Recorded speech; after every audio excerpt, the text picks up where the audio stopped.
అందరికీ వందనాలండి. ఎస్సెన్షియల్ సహవాస కుటుంబంలో చేరుతున్న ప్రతి ఒక్కరికి దేవుని వందనాలు. దీని ప్రభు నడిచినటువంటి ఈ యొక్క అవకాశాన్ని బట్టి ప్రభుత్వం ఆశీర్వాదం చదువుకుని తీసుకుందాం. వార్త 31వ వచనాన్ని మనం చదువుకుంటాం. వార్త 1వ అధ్యాయం 31వ వచనాన్ని మనం చదువుకుంటాం.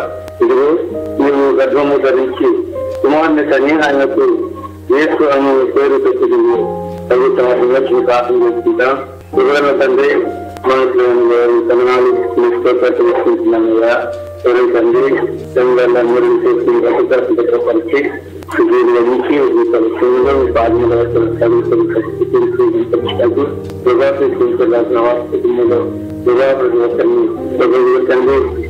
తెచ్చి అనంతరం ప్రోగ్రాం స్థితించి కనపరచడానికి ఇవ్వను బట్టి భాగ్యంలో బట్టి మనం తెలుసుకుంటున్నాం. తక్కువ ఇదే కార్యక్రమంలో దాసరిని ప్రేమించి అవకాశాలు పెట్టాలి. తండ్రి మీరు మాత్రమే మాట్లాడండి. మీ మాటలు నమ్మకరించండి. ఇప్పుడు మీ ప్రభావం అనేదాన్ని మాటల గురించి పలికించమని నామ తండ్రి అమ్మని. వార్త 1వ అధ్యాయము 31వ వచనం చూస్తే ఇదిగో నువ్వు గర్భం ధరించి కుమారుని కని ఆయనకు యేసు అను పేరు పెట్టి ఇలా ప్రభు సర్వీస్తున్నట గర్భము ధరించి అని దేవుడు మొదట మనిషిని పరిస్థితిగా ఇచ్చి తను సృష్టించిన సృష్టిలో మొట్టమొదట మానవుని చేసినప్పుడు పరిశుద్ధుడిగానే ఉన్నాయి. పాపిగా కాదు, పరిశుద్ధుడిగా ఆయన మనిషిని చేశాడు. మనుషుడు పాపం చేసిన తరువాత ఆ పాపం అందరికి వచ్చితే దేవుడు స్త్రీ గర్భము పవిత్రంగా ఉంచాడు. గర్భము పవిత్రంగా ఉంచితే ఎప్పుడైతే స్త్రీ పురుషుల కలయికలో గర్భం వస్తుంది కనుక ఆ కలయిక కూడా దేవుడు పవిత్రంగా అన్నాడు. ఎందుకంటే అది పవిత్రంగానే ఇచ్చాడు దేవుడు. ఎందుకని మనం ఎదురుపత్రికలో చూస్తాం కదా, 13వ అధ్యాయం 4వ వచనంలో వివాహం అన్ని విషయంలో ఘనమైనది, కాన్పు నిష్కలంకమైనది గాను పొందవలను.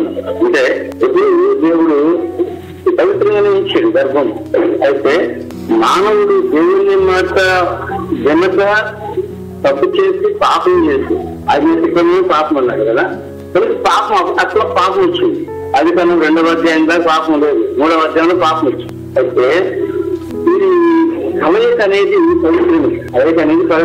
అయితే పాపంలో ఉన్న మానవుడిని తిరిగి తన దగ్గర తెచ్చుకోవాలి. ఎందుకంటే దేవుడు మానవుడికి ఇచ్చింది తన జీవం ఇచ్చాడు. మట్టితో చేశాడు, జీవం ఇచ్చాడు. మట్టితో దేవునికి పనులు మట్టిని కాపాడాలి, మట్టిని రక్షించాలని కాదు. దేవుడు అనుగ్రహించినటువంటి జీవము మానవుల్లో ఉంది. ఆ జీవాన్ని దేవుడు కాపాడుకోవాలి.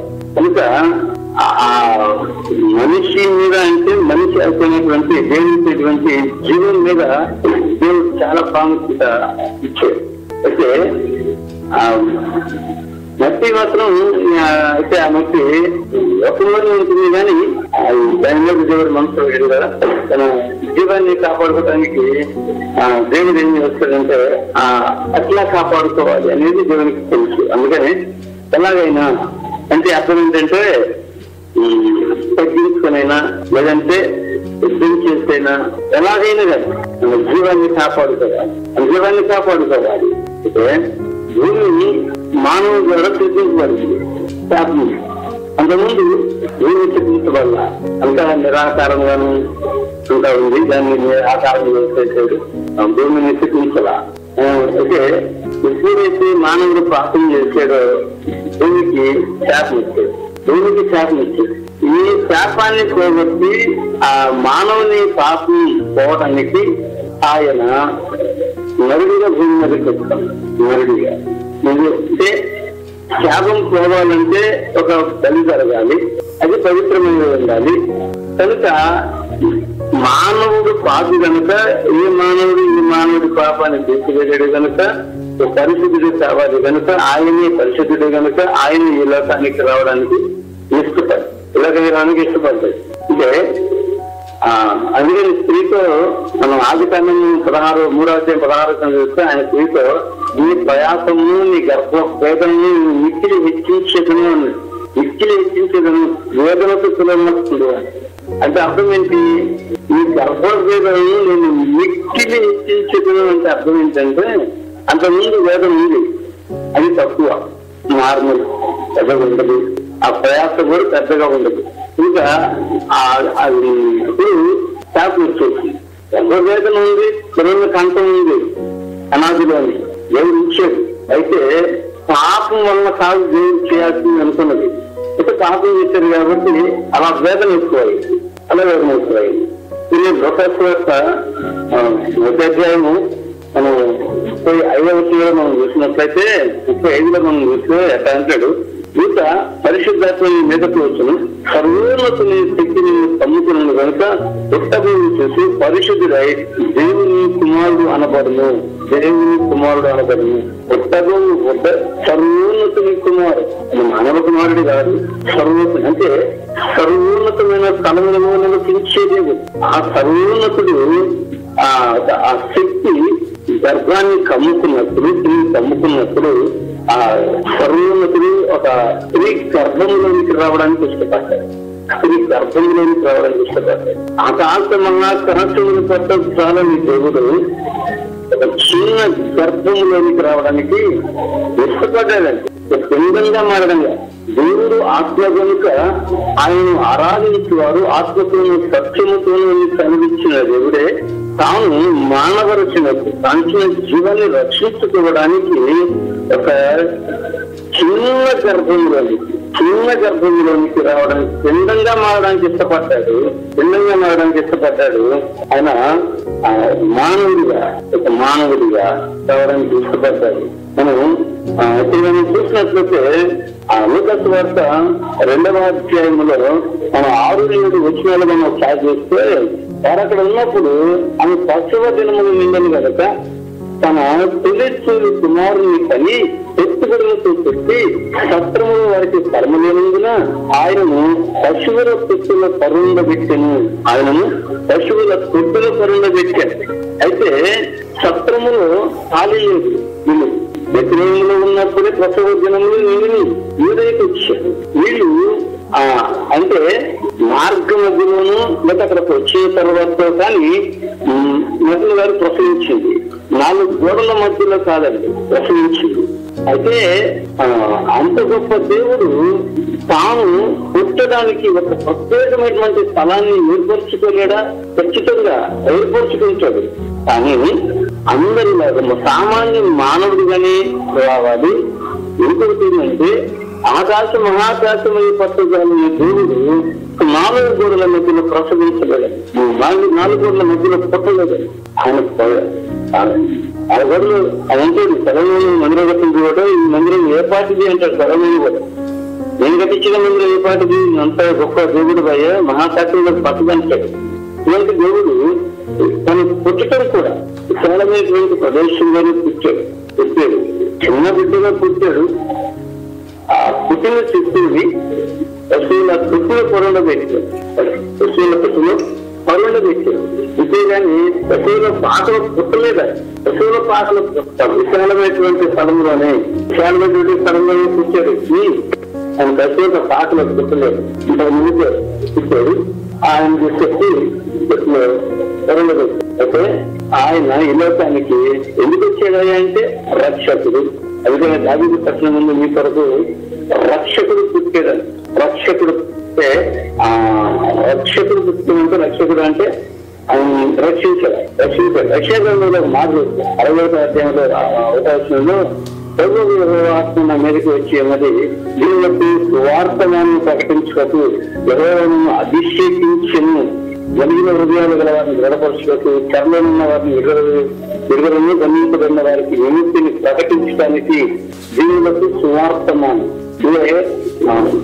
జోట కూడా గొర్రెల కాపులకు ఏమంటుందంటే ప్రజలందరికీ కలుగుతుంది సువార్తమానం చెప్తున్నాను, తెలియపరుస్తున్నాను. దావీదు పట్టణం నేడు రక్షకుడు మీ కొరకు పుట్టి ఉన్నాడు. ఆయన మీకు అనేవారు ఒక శిశువు ప్రతివిధంలో పెట్టబడి ప్రతిలో ప్రేరణ వచ్చి చేస్తారు. ఆ స్వార్థ మనం తెలియపరుస్తుంది. అందుకని ఆ గర్భము ద్వారా ఆయన రావడానికి ఇస్తారు. గర్భము ద్వారా రావడానికి ఇస్తుంటారు కదా. ఎంత ఆకాశ మహాశాస్త్రములు పట్టాలని దేవుడు ఆ చిన్న శిశువుగా చిన్నగా శిశువుగా ఈ లోకానికి రావడానికి అసలు ఎంత ప్రయాసతో ఆయన వస్తున్నాడో ఎవరి కోసం అంటే మన సమస్త పాప దోషం నుంచి రక్షించడానికి, పాపం నుంచి విడిపించడానికి తానిచ్చిన జీవము తిరిగి జీవింపజేయడానికి. అందుకే అంటాడు మనం చూస్తాం కదా, నశించిపో ఆత్మను వెతికి రక్షించడానికి మనిషి కుమారుడు భూమి మీదకి వచ్చాడు. ఏ జీవులు కూడా నశించిపోకూడదని ఆయన సంకల్పించారు. ఈ రీతిగా ఆయన మానవ రూపాన్ని ధరించి భూమికి రావడానికి ఇష్టపడ్డాడు. సర్వోన్నతమైన దేవుడు, సర్వోన్నతమైన దేవుడు. లోకస్వార్త 2వ అధ్యాయం 4వ మనం చూసినట్లయితే లోకస్వార్త 2:14 సర్వోన్నతమైన స్థలములలో దేవునికి మహిమయు, ఆయనకి ఇష్టమైన మనుషులకు భూమి మీద సమాధానం, ఆయనకి ఇష్టమైన వారికి సమాధానం. సర్వోన్నతమైన స్థలములలో దేవునికి మహిమ, మహిమగలిగిన దేవుడు అండి ఆయన. ఒక్క దేవుడు. ఆ దేవుడు ఈ మానవ రూపాన్ని ధరించి భూమికి వచ్చేది. పాపులను రక్షించడానికి, పాపులమైతే పాపుని ప్రేమించేది కానీ పాపమును ప్రేమించగా ఆ పాపాన్ని తీసివేయడానికి తానే మనిషిగా వచ్చాడు. ఒక శత్రువును ఆయన రక్తంలో తీర్చాడు. మనిషి శత్రుము పది రక్తాన్ని ఇసుని కొట్టాడు. ఆయన శత్రువు రక్తమే ఆయన కార్యాలన్నీ చేశాడు.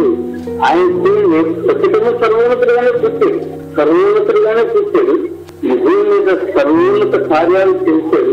సర్వోన్నతుడిగానే మరణం కూడా అట్లాంటిది. ఆయన మరణం కూడా సర్వోన్నతమైన మరణం. ఆయన పునరుత్థానం కూడా సర్వోన్నతమైనది, ఉన్నతమైనది, అన్ని ఉన్నతమైనది. ఆయన చేసిన కార్యాలు అన్ని ఉన్నతమైనది. అందుకని సర్వోన్నతమైన స్థలంలో ఆయన దేవునికి మహిమ అన్నది. దేవునికి మహిమ, మనుషులకి కాదు. ఆయన సంపూర్ణ దేవుడు, సంపూర్ణ మానవుడిగా వచ్చాడు. గొప్ప కార్యాలు చేశాడు. ఎందుకంటే ఆయన పుట్టినప్పుడు ఒక ప్రత్యేకమైనటువంటి వెలుగు, అంటే సర్వోన్నతుడు కాబట్టి, సర్వోన్నతమైన కార్యాలు కాబట్టి ఒక ప్రత్యేకత ఉంది. ఆ ప్రత్యేకత ఉన్నది కనుక ఒక ప్రత్యేకమైనటువంటి వెలుగు వచ్చింది. అందుకని చీకటిలో వెలుగు ప్రకాశిస్తున్నది కానీ చీకటి దాన్ని గ్రహించుతున్నది అంటే ఆ వెలుగు మన మధ్య వచ్చింది. గొప్ప వెలుగు. ఆ వెలుగులోని జ్ఞానం ఇచ్చారు. ఇష్టమైనటువంటి ఇష్టాన్ని చూశారు. సాగిల పడ్డారు. వాడు వచ్చి దయించారు. బంగారము, సాంబ్రాణి, దూరము, బంగారం పచ్చిగుడ్డికి, సాంబ్రాణి సువాసన, దూరము శ్రమలకు గుర్తుగా ఉంది. తండ్రికి పరిమళ వాసనగా ఉండడానికి. అందుకని ఏదైతే 2 అంటాడు, ప్రేమించి పరిమళ వాసనగా ఉండడానికి మన కొరకు తను తానుగా అప్పగించుకున్నాడు. దేవునికి అర్పణగా పరిమళ వాసనగా సువాసన, అంతటి సువాసన ఎక్కడ లేదు, ఎక్కడ రాదు కూడా. అటువంటి సువాసన కలిపేటటువంటి గొప్ప కార్యాలు ఉన్నతమైన స్థలంలో నివసించే దేవుడు, ఆకాశములు పట్టజాలిన దేవుడు, ఆ సర్వోన్నతమైనటువంటి స్థలము భూమి మీదకి వచ్చింది. ఆ స్థలంలో ఉన్న దేవుడు భూమి మీదకి వచ్చేది. ఆ స్థలం భూమి మీదకి వచ్చేది. ఆకాశం పట్ల కానీ ఒక మానవుడిగా శరీరాన్ని ధరించుకుని భూమి మీదకి వచ్చేది. ఎంత గొప్ప ధన్యత అండి. ఎవరిస్తారు మనకు ఆ ధన్యత? ఎవరివ్వగలరు? అంత గొప్ప దేవుడు మన కోసం ఆ సమస్తాన్ని విడిచిపెట్టాడు. ప్రతి ఒక్క మానవుని రక్షించడానికి. యథార్థ 2వ వాక్యాన్ని మనం చూసినట్లయితే 29 అంటాడు, మగా ఇప్పుడు నీ మాట చెప్పిన సమాధానంతో దాసుని ప్రేమిస్తున్నావు సమయాన్ని అంటాడు. సమయాన్ని ఇది మాట అంటాడు. చూడండి 2:29 అంటాడు ఒక మాట. 2వ అధ్యాయము 29 కాగా ఇది నీ మాట చెప్పిన సమాధానంతో దాసుని ప్రేమిస్తున్నావు, అన్ని జనులకు నిన్ను దేవదక్షులకు ఎరుగువాను, ఈ ప్రజలు ఇశ్రాయేలుకు మహిమగాను నీవు సకల ప్రజలైక సిద్ధపరిచిన ఈ రక్షణ నేను కన్నులారా సూచిస్తును. ఈ రక్షణ నేను కన్నులారా చూస్తాను. మరి అప్పుడు ఆయన చనిపోవాలా, అప్పుడు ఆయన చనిపోవాలా అని ఈ రక్షణ నేను కన్నులారా చూస్తాను.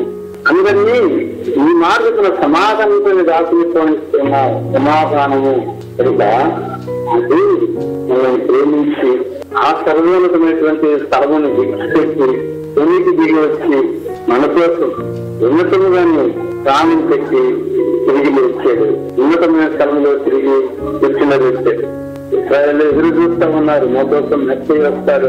ఇలాంటి మెస్సయ్య మోసే పుత్రుడు మెస్సయ్య, మోసే ప్రవక్త దావీదు వలె సమస్తమైనటువంటి సిద్ధివంతులను వేధిస్తాడు.